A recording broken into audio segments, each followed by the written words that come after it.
সম্মানিত ক্লায়েন্ট, আসসালামু আলাইকুম। আপনারা যারা আমাদের হয়েন ব্র্যান্ডের 2200 মডেলের এই 2-in-1 কম্বো প্রিন্টারটি রিসিভ করেছেন, এটি আনবক্স করার পরে আপনারা বক্সের মধ্যে এটির প্রিন্টার থাকবে, একটি অ্যাডাপ্টার থাকবে, একটা ইউএসবি কেবল থাকবে, একটি সিডি থাকবে। এই সিডির মধ্যে এই প্রিন্টার কম্পিউটার বা ল্যাপটপ থেকে ব্যবহার করার জন্য দুটি ড্রাইভার ইনস্টল করতে হয়। সেই দুটি ড্রাইভার এই প্রিন্টারের মধ্যে রয়েছে। কিন্তু এই সিডি ব্যবহার না করে আমরা আমাদের যে ব্র্যান্ড হয়েন ব্র্যান্ড, এটির যে ওয়েবসাইট রয়েছে, সেই ওয়েবসাইট থেকেও আমরা দুটি ড্রাইভ ইনস্টল করতে পারবো। সেক্ষেত্রে আমাদেরকে এই সিডি আর ব্যবহার না করলেও চলবে। একটি ম্যানুয়াল রয়েছে, এই ম্যানুয়ালের মধ্যে এই প্রিন্টারের ডিটেলস বর্ণনা রয়েছে, কিভাবে ব্যবহার করতে হবে, সব কিছু এই ম্যানুয়ালের মধ্যে রয়েছে। আপনার সময় করে এই ম্যানুয়ালটি আশা করি পড়ে নেবেন। একটি রুলার রয়েছে, স্টিক, আর এই স্টিকের দুই পাশে ব্যবহার করার জন্য দুটি ক্লিপ রয়েছে। তো এগুলো কিভাবে ব্যবহার করতে হয় আমি ধাপে ধাপে সেটি আপনাদের একটু পরে শো করব। প্রথমে আপনি যখন প্রিন্টারটি ঢাকনাটা খুলবেন, ঢাকনা খোলার পরে ভিতরে এরকম একটি বাই ডিফল্ট রোল থাকবে। এটি কোম্পানির পক্ষ থেকে গিফট হিসাবে ফ্রি এরকম একটি রোল থাকে। এটির সাইজ হচ্ছে প্রস্থে 40 মিলিমিটার, দৈর্ঘ্যে 30 মিলিমিটার। তো প্রথমে আমরা দেখব যে প্রিন্টারটির যেই অ্যাডাপ্টার এবং ইউএসবি কেবল, এগুলো কোথায় প্লাগ ইন করতে হবে।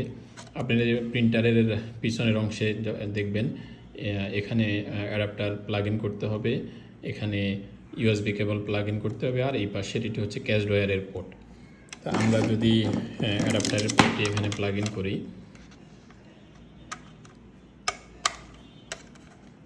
এই তারটি আপনারা এখানে আটকে দিতে পারেন। আর ইউএসবি পোর্টের যে সি টাইপ পোর্ট, এটিকে এখানে করে এই কেবলটি আপনারা এখানে আটকে দিতে পারেন। আর যারা ক্যাশ ড্রয়ার ইউজ করবেন তারা ক্যাশ ড্রয়ারের পোর্টটি এখানে ইউজ করবেন। আপনারা যারা মোবাইল থেকে এই প্রিন্টারটি ইউজ করবেন সেক্ষেত্রে ইউএসবি কেবলের কোনো ব্যবহার করা লাগবে না, এটি রেখে দিবেন। কিন্তু যখনই আপনি ল্যাপটপ বা কম্পিউটার থেকে এই প্রিন্টারটি ইউজ করবেন সেক্ষেত্রে ইউএসবি কেবলটি অবশ্যই ইউজ করতে হবে। এখন আমি আপনাদেরকে দেখাবো এই প্রিন্টারের কভারটি কীভাবে খুলতে হবে, কীভাবে বন্ধ করতে হবে। আপনারা দেখছেন এখানে লেখা আছে ওপেন এবং একটি তীর চিহ্ন এদিকে দেওয়া আছে। দ্যাট মিনস আপনি এখানে ধরে এটিকে উপরের দিকে আলতোভাবে প্রেস করলে এটি খুলবে। আবার বন্ধ করার সময় রেখে একটু মিডিয়াম শক্তি দিয়ে এটা করলে এটা বন্ধ হয়ে যাবে একদম ফুল। যদি ফুল ভালোভাবে ক্লোজ না হয় তো সেক্ষেত্রে প্রিন্টিংয়ে সমস্যা হবে। আমি আবার দেখাচ্ছি, আপনারা এখানে ধরে এই যে এটি খুলবে, বন্ধ করার সময় এভাবে রেখে এটা আবার বন্ধ হয়ে যাবে। এবার আমি আপনাদেরকে দেখিয়ে দিচ্ছি এই রুলার বা স্টিকের এবং দুই পাশের যে দুটো ক্লিপ, এগুলো কেন ব্যবহার করতে হবে এবং কিভাবে ব্যবহার করতে হবে।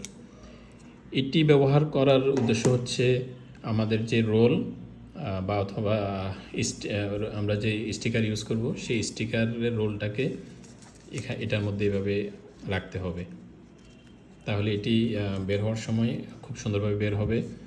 আর রুলারটি ব্যবহার করার সময় আপনারা দেখবেন এখানে যে মেজারমেন্ট সাইড, এই সাইডটি সামনের অংশে থাকবে আর এই সাইডটি পিছনের অংশে থাকবে, অর্থাৎ এটি এভাবে থাকবে। দেখুন আপনারা, এভাবে থাকবে, এভাবে নয়, এভাবে না, হ্যাঁ, এভাবে এই অংশ পিছনে থাকবে। আমরা এটিকে সবসময় মেজারমেন্ট অংশ এই যে এখানে 0 থেকে শুরু হয়ে এই পাশ থেকে থাকবে এভাবে।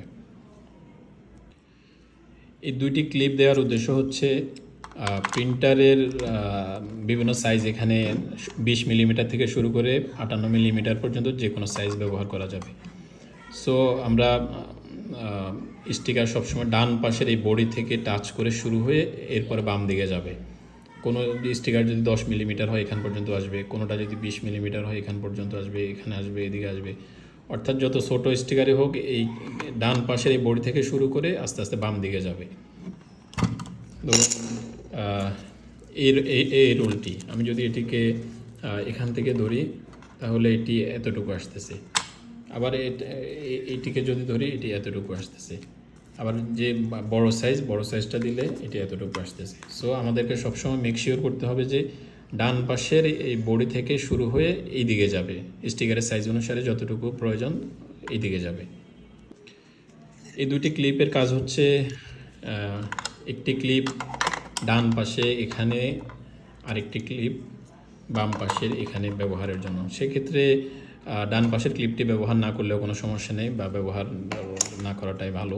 এখানে যেহেতু বডি আছে, এই বডিতে সাথে টাচ করে স্টিকারটা শুরু হবে, কিন্তু বাম পাশের ক্লিপটি অবশ্যই ব্যবহার করতে হবে। সেক্ষেত্রে এটি শুরুর প্রথম দিকে খুবই টাইট থাকে।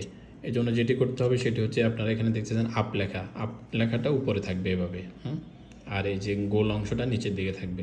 সেক্ষেত্রে আপনারা এইভাবে সরাসরি ডিরেক্ট না দিয়ে আপনারা এখান থেকে এইভাবে ইউজ করে একদম সোজা করে সামান্য একটু ঢুকিয়ে নেবেন। নেওয়ার পরে 3-4 বার আপনারা এভাবে ধরে জোরে প্রেস করে এখানে, আবার এই পাশ থেকে এদিকে, আবার এদিকে 3-4 বার করলে এটি লুজ হয়ে যাবে এবং খুব আরামদায়কভাবে এটি ব্যবহার করা যাবে। তাহলে আমরা যদি দেখি, সেটি হচ্ছে রুলারের এভাবে থাকবে, তাহলে এটি এভাবে থাকবে।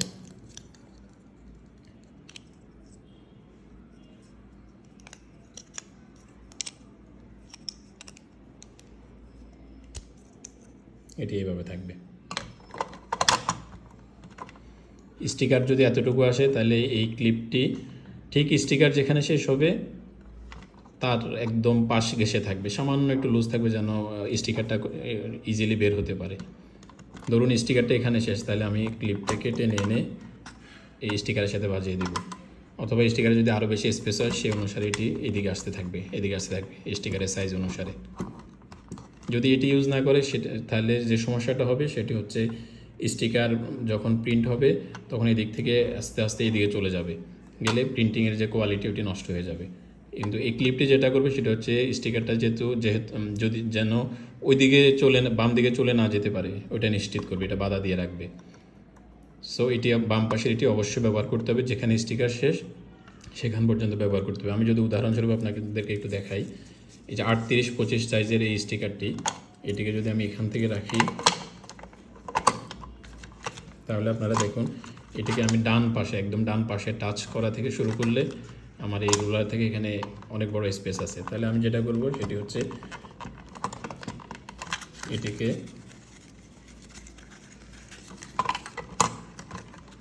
এখান পর্যন্ত এনে দিয়ে আরেকটু যাবে। এই যে ডান পাশে আমি টাচ অবস্থায় রেখে বাম পাশে সামান্য একটু ফাঁকা রেখেছি, যেন ওইটা ফ্রিলি মুভ করতে পারে। একদম বেশি টাইট করে আমরা দিব না, একটু সামান্য ফাঁকা রাখবো, আর এইদিকে ফাঁকা থাকবে। যদি স্টিকারটা আরও বড়ো সাইজ হতো, এটা বাম দিকে চলে যাবে, আরও ছোটো সাইজ হলে এটা আরও এদিকে চলে আসবে। এভাবে দিয়ে একটা বিষয় আপনারা মেক শিওর করতে হবে, স্টিকার দেওয়ার সময় স্টিকারের যে পাশটাতে স্টিকার আছে, দেখেন এই পাশে স্টিকার আছে, এই পাশে স্টিকার নাই। সো স্টিকার যে পাশে থাকে ওই পাশটা অবশ্যই নিচে থাকতে হবে। যদি কেউ এই স্টিকার যে পাশে না, এই পাশটা আপনারা এভাবে দেন, যদি এভাবে দেন, কারণ এখানে হেড রয়েছে, হেড ডিরেক্ট এখানে হিট করবে। সো যে পাশে স্টিকার না, এই পাশে যদি আপনি এইভাবে নিচে দেন তাহলে এটা প্রিন্ট হবে না। আপনাদেরকে অবশ্যই যে পাশে স্টিকার আছে এই পাশটা নিচে থাকতে হবে। তাহলে যেটা করবেন, এভাবে দিয়ে সামান্য একটু বাহিরে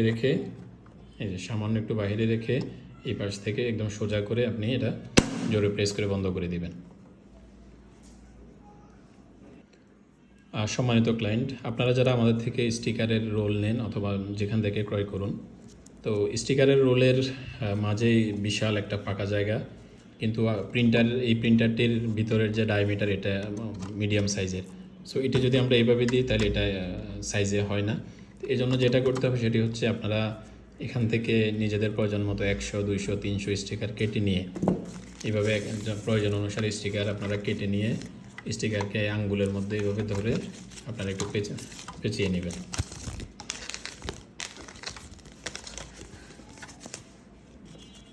এভাবে পেঁচিয়ে নেবেন যেন এই যে স্টিকারটাই উপরের অংশে থাকে। উপরের অংশে থাকলে এভাবে আমরা স্টিকের মধ্যে দিয়ে, আমি আবারও বলছি, স্টিকার যে সাইডে আছে এই সাইডটা নিচে থাকবে, এভাবে থাকবে। কোনোভাবেই এভাবে দেওয়া যাবে না। এই যে এভাবে স্টিকার উপরে এভাবে দেওয়া যাবে না, অবশ্যই এভাবে দিতে হবে যেন স্টিকারটা নিচের পাটে থাকে। সো আপনারা যারা বিভিন্ন সাইজের স্টিকার ইউজ করবেন এই প্রিন্টারে, তো এইভাবে আপনারা নিজেদের প্রয়োজন মতো স্টিকার কেটে নিয়ে ইউজ করবেন। যারা 50-75 সাইজের স্টিকার ইউজ করবেন, আপনারা প্রতিদিন প্রিন্টের সময় যে কয়েকটা প্রিন্ট করা দরকার অতগুলো নিয়ে একদম বেশি ছোটো না করে একটু মিডিয়াম সাইজ 2 আঙ্গুল বা 3 আঙ্গুল পরিমাণ ধরে আপনারা এভাবে বটে নেবেন যাতে মাঝে একটু বড় গ্যাপ থাকে। হ্যাঁ, এটিও সেম, স্টিকার যে পার্ট এই পার্ট নিচে থাকবে। তো এই বড় সাইজটি ইউজ করার সময় আপনারা এই স্টিকটি ব্যবহার না করলেও কোনো সমস্যা নেই, স্টিকটি ব্যবহার করার প্রয়োজন নেই। সেক্ষেত্রে শুধু যেটা করতে হবে সেটা হচ্ছে ডান পাশ থেকে টাচ করা অবস্থায় বাম পাশের যে স্পেসটা আছে সেখানে এটাকে আপ উপরে রেখে এখানে শুধুমাত্র এইভাবে রেখে দিলেই হবে, কিচ্ছু করা লাগবে না। শুধু এইভাবে বাম পাশে রেখে দিবেন আর এই স্টিকারটা এই পাশে দিয়ে এইভাবে আটকে নেবেন। এটি হচ্ছে 50-75 সাইজের স্টিকার, যেটি দিয়ে আপনি স্ট্রিট ফাস্টের লেবেল এবং ইনভয়েস প্রিন্ট করতে পারবেন। তো সম্মানিত ক্লায়েন্ট, ভিতরে এভাবে স্টিকার সেট আপ করার পর আমি আবারও বলছি, ডান পাশ থেকে টাচ এই বডির সাথে টাচ করা অবস্থায় বাম দিকে যতটুকু আসে ঠিক একটু সামান্য গ্যাপ রেখে ক্লিপ দিয়ে সেখানে এটাকে ব্যারিয়ার তৈরি করে দিতে হবে যাতে এটা প্রিন্টের সময় এইদিকে চলে না আসতে পারে। সো আমরা এইভাবে দিলাম, দিয়ে এই সামান্য একটু বাইরে রেখে আমরা একদম যেন সোজা থাকে, সোজা করে আমরা ক্লিপটা আটকে দেব। প্রিন্টারের এই পাশে সুইচ আছে, আমরা সুইচটা দিব। দেওয়ার পরে এই কালার আসলে এটি বুঝতে হবে যে কারেন্টের সাথে এটা অ্যাডাপ্টার দিয়ে কানেক্টেড হয়েছে। এখন যেটি দেখাবো সেটা হচ্ছে যে স্টিকার ক্যালিব্রেশন, অর্থাৎ স্টিকারটা যেখানে শেষ হয় মেশিন তার মতো করে এটা সেট করে নেবে যে কোথা থেকে সে শুরু করবে।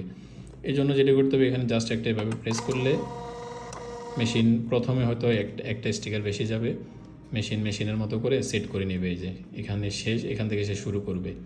এটি হচ্ছে পেজ ক্যালিব্রেশন। আপনারা সব কিছু সেট আপ করার পরে স্টিকার দেওয়ার পরে জাস্ট একটা প্রেস করে পেজ ক্যালিব্রেশনটা করে নেবেন। সম্মানিত ক্লায়েন্ট, আপনারা জানেন এই প্রিন্টারটি 2-in-1 প্রিন্টার, অর্থাৎ এতে আপনি স্টিকারও প্রিন্ট করতে পারবেন, আবার মোড চেঞ্জ করে আপনি এটাতে ইনভয়েসও ইউজ করতে পারবেন।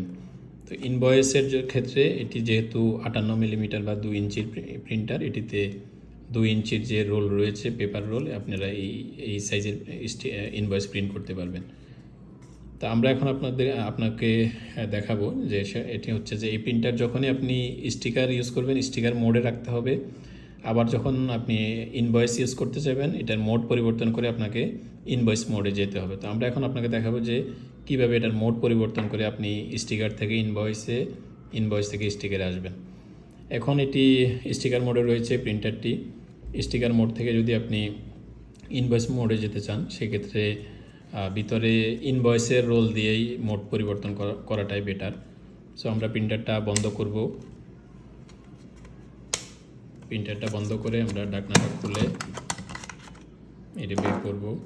বের করে এই রোল ব্যবহার করার সময় এই রুলার ব্যবহার না করলেও কোনো সমস্যা নেই, এটি ব্যবহার করার প্রয়োজন নেই। ব্যবহার করলেও কোনো সমস্যা নেই, আবার ব্যবহার না করলেও কোনো সমস্যা নেই। সো আপনি এটিকে এইভাবে ভিতরে রেখে দিবেন। এইভাবে রেখে দিয়ে সামান্য একটু বের করে আপনি ক্লোজ করে দিবেন ঢাকনাটা। ক্লোজ করে দিয়ে যেটি করতে হবে, মোড পরিবর্তনের জন্য এই উপরে বাটনটিকে চেপে ধরতে হবে। চেপে ধরা অবস্থায় আমরা ডান পাশে সুইচ দিব, কিন্তু এটি আমরা ছেড়ে দিব না, এটা ধরে রাখবো যতক্ষণ পর্যন্ত মোড পরিবর্তনের লেখা এখানে বের হয় ততক্ষণ পর্যন্ত আমরা এটা ধরে রাখবো। তাহলে আমরা দেখাই, আমরা এটা চেপে ধরলাম, আমি সুইচ দিলাম, প্রথমে একটা কালার আসে, সেকেন্ড কালার, তারপর থার্ড কালার। ফোর্থ কালার হইলেই তখন ছেড়ে দিলে কোনো সমস্যা নেই। এই কালার হলে ছেড়ে দিলে, হ্যাঁ, কারেন্ট মোড ইজ রিসিট। এতক্ষণ এটা লেভেল মোডে ছিল, এখন পরিবর্তন হয়ে এটি রিসিট মোডে আসছে। এখন এটাকে আমরা রিসিট ইনভয়েস প্রিন্টের জন্য এই প্রিন্টারটি এখন ব্যবহার করতে পারবো। যদি লেভেল মোডে থাকা অবস্থায় আপনি ইনভয়েস প্রিন্ট দিতে থাকেন প্রিন্ট হবে না, আবার ইনভয়েস মোডে থাকা অবস্থায় যদি আপনি লেভেল প্রিন্ট দিতে থাকেন তাহলেও প্রিন্ট হবে না। অবশ্যই মোড পরিবর্তন করে নিতে হবে। এটিকে যদি আমরা এখন রিসিট থেকে আবার লেভেল মোডে নিতে চাই, যেটা করতে হবে, আমরা এটাকে প্রেস করে ধরলাম, ধরে এই পাশে সুইচ দিলাম, এভাবে কালার পরিবর্তন হয়ে second colour, third colour, fourth colour হলে কালারটা দিকে মনোযোগ না থাকলেও এখানে যখন এইভাবে লেখা বের হয়ে যাবে তাইলে হবে এই যে মোড পরিবর্তন হয়ে লেভেল, অর্থাৎ এখন এটি স্টিকার মোডে চলে গিয়েছে, আপনি স্টিকার প্রিন্ট করতে পারবেন। আবার যখন ইনভয়েস দরকার তখন এটিকে মোড পরিবর্তন করে আপনি ইনভয়েসে চলে যাবেন। সম্মানিত ক্লায়েন্ট, আমরা এখন দেখাবো যে কিভাবে আপনি এই প্রিন্টারের টেস্ট প্রিন্ট করে প্রথমে দেখবেন যে প্রিন্টারটি ওকে আছে কিনা। তো ভিতরে ইনভয়েস রোল থাকা অবস্থায় আমরা যেটা করবো সেটা হচ্ছে এটাকে প্রেস করে ধরে সুইচ দেব, কিন্তু আমরা এটা আগের মতো চেপে ধরে রাখবো না, এটা সেকেন্ড কালার আসলে আমরা ছেড়ে দিব। তো এটিকে আমি প্রেস করে ধরলাম, সুইচ দিলাম, প্রথমে একটা কালার, সেকেন্ড কালারে এইভাবে ছেড়ে দিলেই দেখেন এটির টেস্ট প্রিন্ট বের হয়েছে। টেস্ট প্রিন্ট দিয়ে প্রিন্টারটি যে কাজ করতেছে বা ওকে আছে, কোনো সমস্যা না প্রিন্টারে, এটি পরীক্ষা করা হয়। আপনারা এইভাবে টেস্ট প্রিন্ট দিয়ে প্রিন্টারটি চেক করে নিতে পারবেন।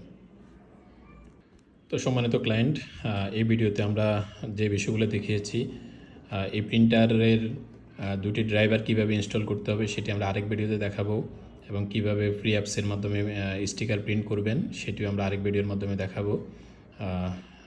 যে বিষয়গুলো এখানে দেখানো হয়েছে সেই বিষয়গুলো আপনারা ভিডিওটি যদি মনোযোগ সহকারে দেখেন, আশা করি আপনারা নিজেরাই সব কিছু সেটিং করে নিতে পারবেন। ধন্যবাদ।